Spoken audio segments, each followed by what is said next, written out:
everybody, and welcome to the Row by Row Garden Show. We're coming at you live from Hoss Tools headquarters here in Norman Park, Georgia. I'm Travis. And I'm Greg. And we're excited to have you with us today. We got a really good show planned for you. Going to have a little show and tell, a little tool of the week. And then we're going to talk a little bit about some equipment this week, talk about tillers. And cucumbers. Raw cucumbers, put a little seasoning salt on them. It's a great snack. Now, we obviously this show is not scripted in any way, but we do have production meetings. In our production meeting, I thought we had a talk about you eating on the show. Well, I mean, it's a little snacky, nothing wrong with that. It's always a good healthy snack. So we can just pretty much expect you to eat on the show? Sometimes. Okay. Well, I was going to eat this squash, and this is a Tempest squash that you brought for me.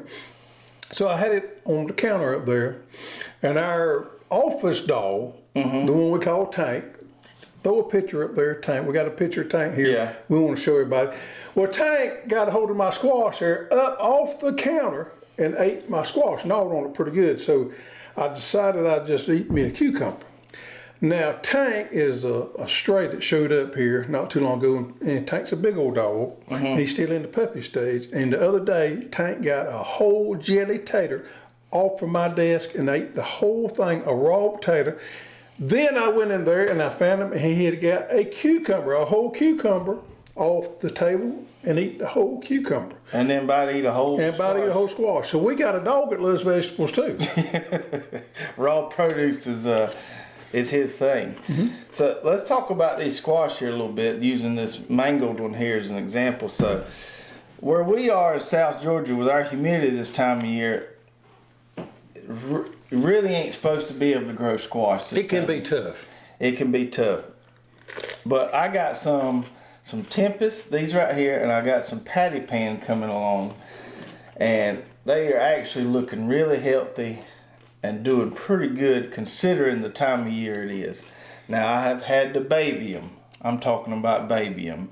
And if you watch our 2-minute tip that's coming next week, next Tuesday, I'll show you those squash and show you some things I've been doing to keep the squash bugs down, because this is the time of year when they're usually at their highest concentration.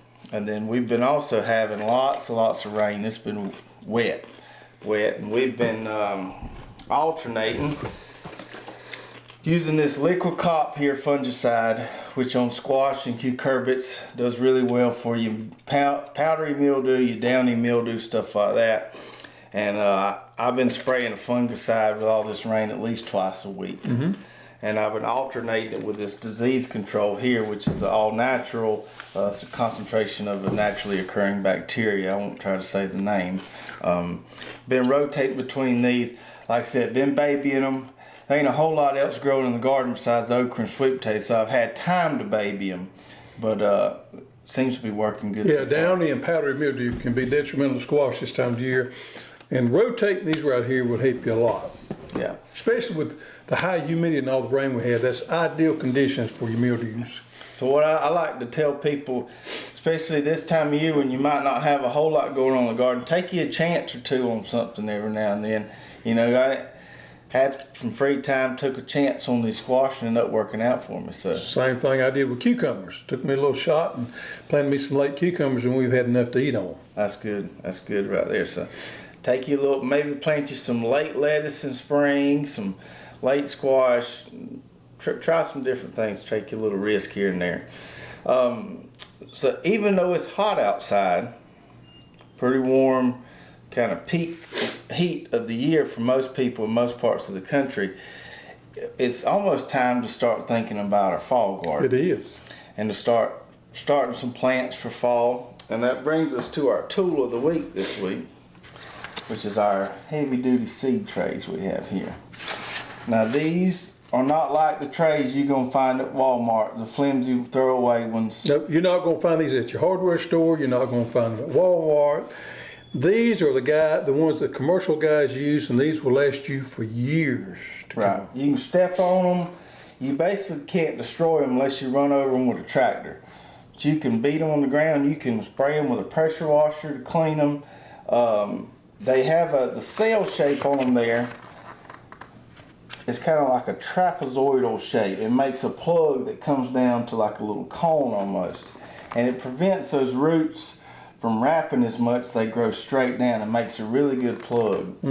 Another thing too, the opening on the bottom is pretty good size there, so they drain well, so you don't have a lot of problems with disease, because disease can be a big issue in growing plants if you overwater too much. So if you overwater these, they're going to drain right out. And then when you get ready to plug them, to get them out, if you have any problems, you can take something like a pencil, run up in there and it pops right out. For the most part, everything we grow in these pulls right out. Some things are a little more delicate. Chard and beets can be a little more delicate, and you pop those from the bottom. 172 cell count, right? 162. 162, excuse me. Yeah. 162 cells. So you can grow a lot of plants in these. You won't ever have to replace them. These are, unlike some of the cheaper trays out there that you water from the bottom, these you water from the top. And anytime you're growing transplants, the drier you can keep them, usually the better. Yeah, now we put ours on a wire mesh. Had somebody the other day email me saying it'd be great if we had a tray for these to sit in. Well, that kind of goes against our theory about keeping the water away from them on the disease thing. So we grow ours on a wire mesh outside so they can drain well. If you put them in a tray and have water in them, you can have some issues there. Yeah, so we just give them just enough water. But usually drier transplants tend to have less disease and do better. So if you're thinking about starting some plants for fall, take a look at these seed trays here. We sell them in 5 packs and 10 packs. And this afternoon, I'm actually, tomorrow afternoon, I'm actually going to be starting some stuff for our Sunbelt Expo, get some stuff going. Now, rumor has it we may have some kits come out with those seed trays in May. Maybe. So we're working on that. Maybe have some really good, some seed starting soil and some seeds and a nice soft watering wand all in one kit you can buy to get your fall stuff started. Update on that later. Yeah, we'll keep you updated on that later. We'll also probably have a 2-minute tip coming down the line where we talk about the best types of seed starting mix out there, because we've done a lot of testing. A lot of research on that. So check those seed starting trays out. I'll put a link here on the screen for those, and you can see those. So now into our main segment this week, where we're going to talk about tillers. We're going to switch it up a little bit.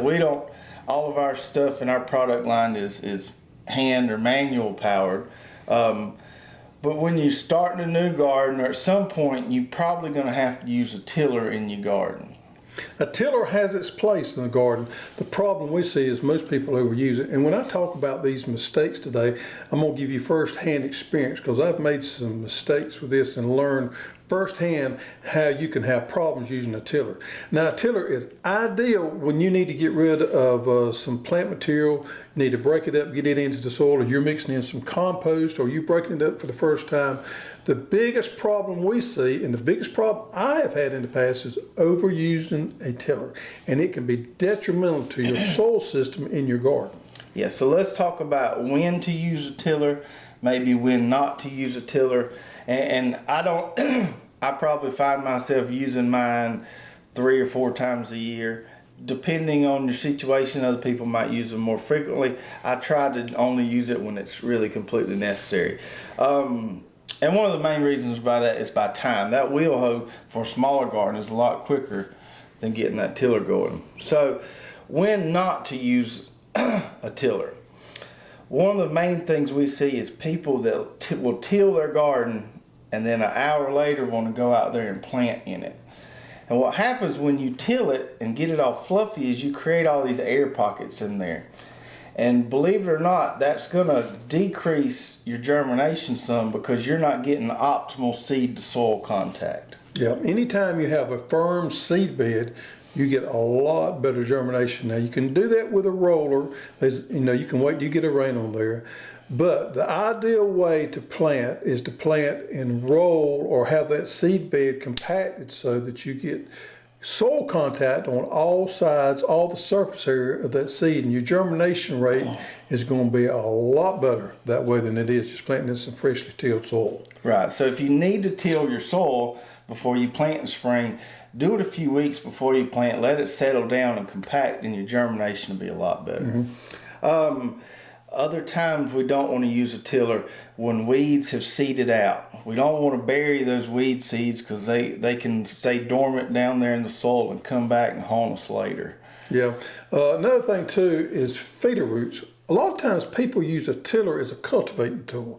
Now I've been guilty of myself this before. What happens is you get lazy sometimes. You say, well, I just run that tiller through my middles out there and be done with this thing in just a little bit. Well, that is the exact wrong way, textbook wrong way to use a tiller. A tiller is not a cultivating tool, and there's several reasons why. You're going to get in there close to the plant and you're going to tear up those feeder roots that are on top of the soil. And a lot of those are more microscopic. You can't see them with the naked eye, but they're there. And corn is an ideal example of that. You don't want to get in there and get close to corn with your tiller to cultivate. Another thing too is a tiller can mess up the tilth of your soil. Now the tilth of your soil is the consistency of it, and soil is a living organism. So we got to think about it in that context there. If you beat it to death with that tiller, then you're going to kill that soil. I've done this, I've seen it firsthand, I've had friends that do this also. What happens is you beat it so much that you just kind of pick it up and your soil just flows through your hand like sand or like sugar. It has no consistency, or I guess the ideal word there is tilth to it.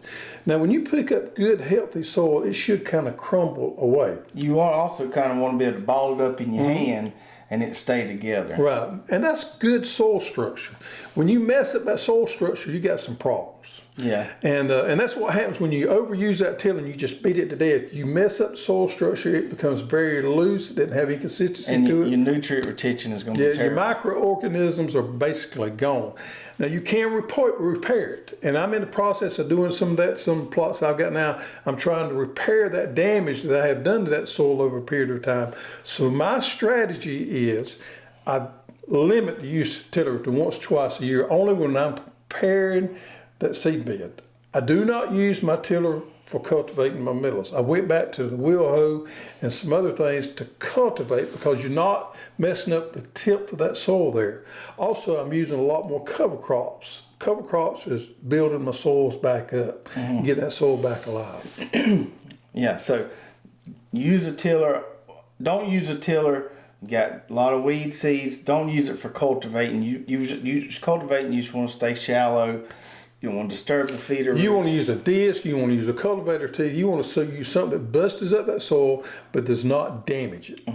And don't use it immediately before you plant because you'll have some germination issues. Now let's flip that around and talk about when it is a good time to use one. And the first one obviously is if you're starting a new garden plot. You got a patch of grass in your backyard. Now you can tarp that. There's some slow ways of doing this. You can tarp it. I've seen people put cardboard over it. But to really get that ground workable to plant in, you're going to need to break that ground with a tiller or a bottom plow or something. Yeah, and a tiller is a lot more feasible for most people. Even if you don't have one, you can go rent one. Right. Got somebody you can borrow one from, a friend that can come over and do it for you. They're easy to transport, and that's probably the best method if you're going to start a garden, is to tillivate it. Right. And in my experience of starting a new plot, what I would do is I would go in there because especially if you got grass there, it takes several tillings to kind of break that up and get it. So I'd say start a month or so before you plant the garden. Maybe do it once a week and then it'd be in good shape. You can run the wheel hoe and manage it from there on out. Another good time to use it in the garden is especially if you got harder soils, is before planting root crops. So if you're planting something like carrots or potatoes, maybe even onions or sweet potatoes, something that's going to be more of a root crop down deeper in the soil, those things do better if they've got a little of a fluffier soil bed where they can penetrate. Yeah, that'd be an ideal time there too to put your compost out there and make one pass, incorporate your compost, and then kind of get that soil mixed up good there. And that compost is going to help getting your soil compacted again as well. So what I would do is try to limit the amount of times I go over it, put my compost on there, till it in as I'm trying to prepare my seed bed too, and have it all done at one time. Yeah, and with potatoes, I'll do this. I won't till the whole garden. I'll just till that lane where I'm going to plant my potatoes, leave everything else undisturbed. Another good use for a tiller is incorporating cover crops or what we call green manure, and we've did a video on this in the past showing the flail mower attachment. You can mow that cover crop down, and then we'll go in and till it into the soil. You can't really plant.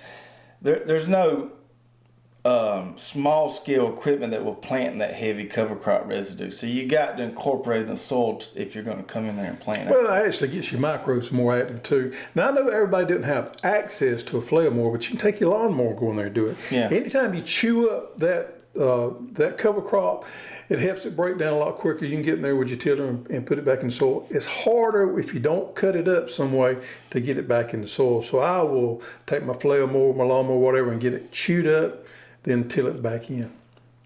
And then finally, the one thing that I use a tiller for in the middle of the growing season is to kind of re-level after some healed crops. Something like corn, after I cut them stalks down, I will use a tiller to come in there because my corn will be healed up like this. Come in there and just make one pass and it'll level it out and chop all that stuff up, and I'm ready to plant something else. Mm-hmm. So use a tiller when appropriate. And now we want to get into some different types that we've had experiences with over the years and talk about some different kinds. So what we're not even going to go into the ones, the little, and I don't really mean to be negative about this, but we're not even going to talk about the little cheap ones you can go to the big box store and buy. The little dinky cheap ones, we're not even going to go there because there's too many of them, it's too complex. We're going to talk about good tillers today. Good tillers. So if you're like us, I would much rather invest into a good tool and have it for years than I have buy something that's going to last a couple of years that I got to replace or I got to work on all the time. It's also very important to me to buy a product that's supported well, where I can get parts from. If I have any problems, I can pick up the phone and call somebody and find out what I need to do. So the three tillers we're going to talk about today is the Troy-Bilt, and we're going to talk about the Grillo, and we're going to talk about the BCS. Now let's talk about the Troy-Bilt first. Troy-Bilt was the very first tiller manufactured here in the United States and has been here the longest. 1937 is when the Troy-Bilt was started manufacturing in Troy, New York. Been around a long time. And as far as rear tying tillers go, that was the standard. That was the standard. So it's changed hands. Companies has evolved a little bit all the way up to 2001. In 2001, the Troy-Bilt tiller, as we know it, the good Troy-Bilt tiller went bankrupt, and it was purchased by a company called MTD. MTD is known for their mass manufacturing of different outdoor equipment, and it's probably a lower quality. And we're going to stop at the 2001 when the good old Troy-Bilt tillers were around. Now I bought one back in the 1990s, and you have it now and you use it now, and it's been a good tool. Now it's not fancy by no means. It's bare bones. It's tough as nails. Very little has been done to that tiller since the 1990s. I think I replaced the gas tank on it. Yeah, it's what I call functional, but it's not very pretty. It doesn't have the differential when you turn. I don't like to use it a lot because it can make a mess. When you turn it, it's going to tear up some ground. It's easy to use. I'll usually walk beside it and just use one hand. It steers well. The turning of it it's heavy. Yeah, it's got plenty of metal in it. No bells and whistles. This is straight workhorse. Yeah, and ours is, as it's aged over the years, you just crank it up, put it in low or high, and go. I think there's some handle shifting that could be done. Yeah, they are. That's all kind of froze up, and I use it bare bones just as a tiller, nothing fancier than that. Yeah, and you can still buy parts for them. You have to get online and do a little research. So if you can find one of these old tillers that's in good shape and you're in the market for one, that's definitely a good option for you. Pre-2001. Pre-2001. And the horse is the model we have. They have a smaller one, but the horse is the most popular one everybody's got. So if you can find one of those on Craigslist, $1,000, $1,500, a good find if it's running. Yeah, been took care of, been under the shelter. So let's move on to the more modern, really good tillers on the market out there, and that would be Grillo and BCS. Both these are Italian-made tillers. There's a company called Earth Tools out of Kentucky that is a dealer for both of them, and he's a guy out of Tennessee, Richard Daly. Richard Daly is a dealer for both of them, the BCS and the Grillo. The Grillo is not as much bells and whistles as the BCS. The BCS is probably the top dog out there right now as far as tillers. It has all kind of implements for it. They're well built, and they do really good. They're kind of on the expensive side. Just to be clear, a lot of times you'll see these things referred to as walk-behind tractors. And the reason they call them that is because you can change the implements. Right. That Troy-Bilt tiller is a tiller. It's a tiller. But these walk-behind tractors, you can change the different implements and do different things with them. Yeah, we got a flail mower for our BCS. So we have a BCS and a Grillo that we use here at the office, and at the demonstration garden in Moultrie, Sunbelt Expo, you got the Troy-Bilt at your house that you use in your garden. So the BCS that we have 3 or 4 different implements for it. Primarily use it for the tiller. I do use the flail mower some, and then we also have a smaller Grillo. The Grillo just has a tiller attachment on there. The Grillo doesn't have as many bells and whistles, and it costs a little less than the BCS does. And both of them are fine pieces of equipment. So you have to talk to your dealer, find out exactly what your use is for one and which one suits you the best. Both of them, I think, would do well.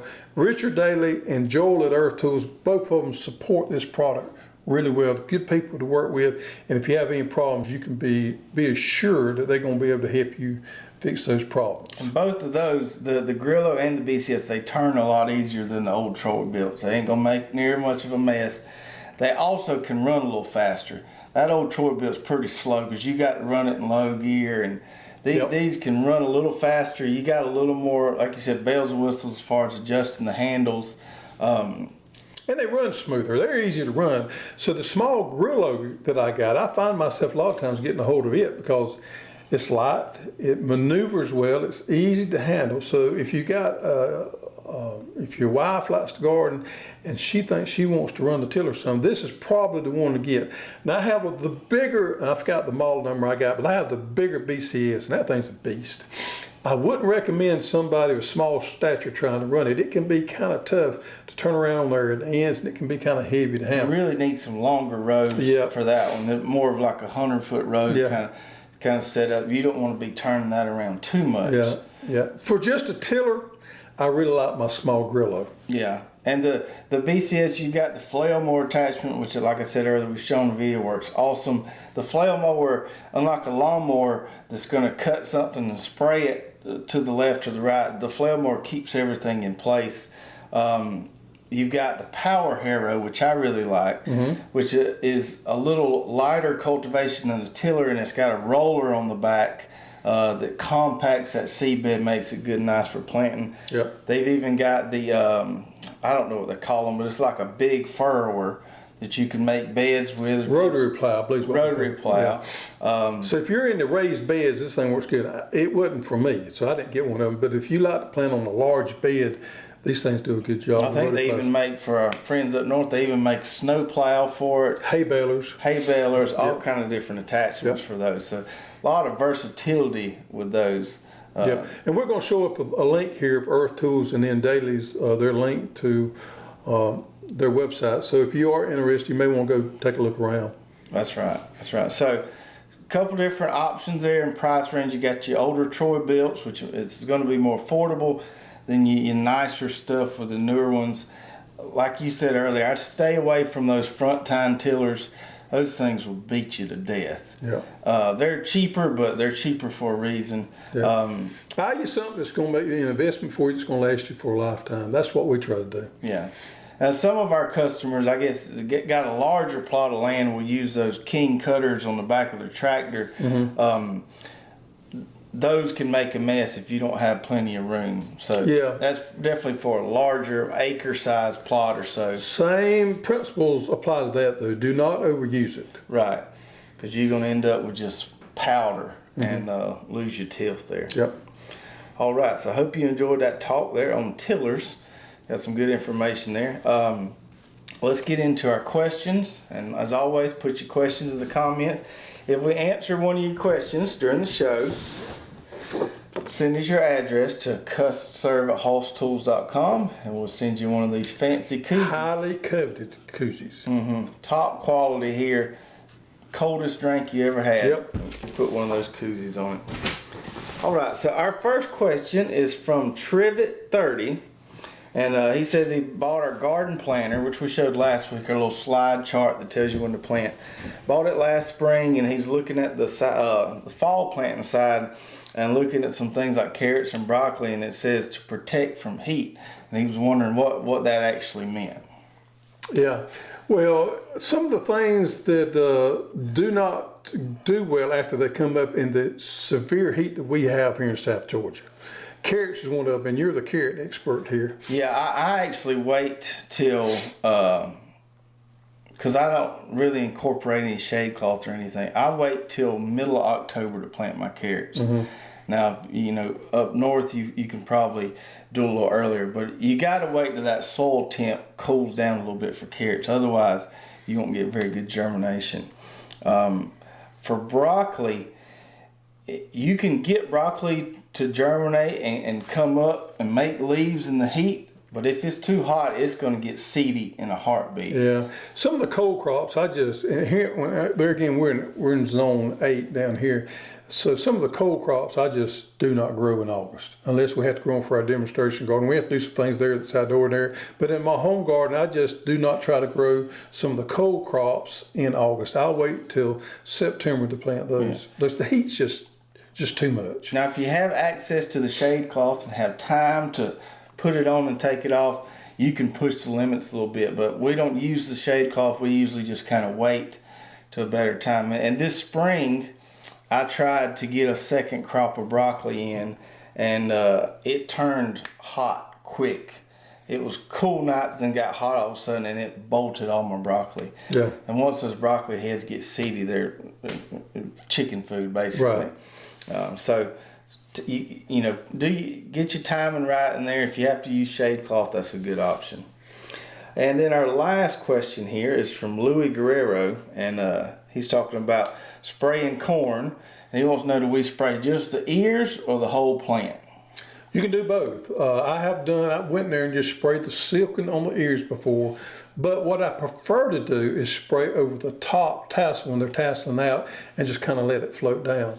If I got any worms eating on the top of the leaves up there, I can get them too. So that's my preferred method. It can be tough sometimes on some of these tall varieties.